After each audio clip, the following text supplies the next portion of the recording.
అనుదిన నిత్య జీవపు మాటలు. దేవుని నామానికి మహిమ కలుగునుగాక. దేవుని వాక్యాన్ని చదువుకుందాము.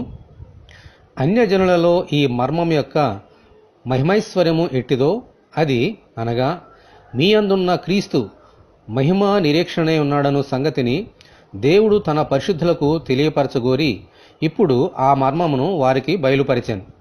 కొలస్సీలకు రాసిన పత్రిక 1వ అధ్యాయము 27వ వచనం.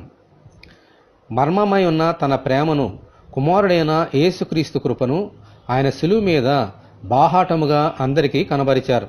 ఆమేన్. తరువాత ఆ మర్మాన్ని ఆయన తన పరిశుద్ధులందరికీ తెలియజేశారు. హల్లెలూయా. మన కొరకు ఏర్పాటు చేయబడి మర్మమై ఉన్న ఆ సత్యాన్ని అన్యజనులమైన మనము సంపూర్ణముగా తెలుసుకోవాలి. అనగా మనలో ఉన్న క్రీస్తు ఎంత మహిమ గలవారో, ఆయన యందు మనకు ఎంత గొప్ప నిరీక్షణ ఉన్నదో మనము గ్రహించాలి. ముందుగా పరలోకంలో మహిమా స్వరూపుడైన యేసు మన హృదయంలో అదే మహిమతో ఉన్నారు అనే సత్యాన్ని గ్రహించాలి.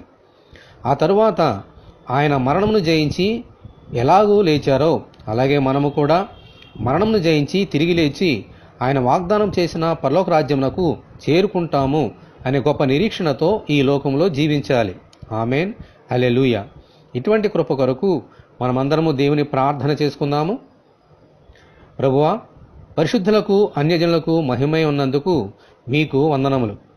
పునరుద్ధానమును గురిచియు దేవుని రాజ్యమును గూర్చియు మీరు చేసిన వాగ్దానముల విషయమే నిరీక్షణ కలిగి అనుదినము జీవించినట్లు అనుగ్రహించమని, ఈ వాక్యం వింటున్న నీ బిడ్డలందరినీ అలాగున దీవించమని ప్రభు అయిన యేసుక్రీస్తు ద్వారా ప్రార్థన చేస్తున్నాము తండ్రి.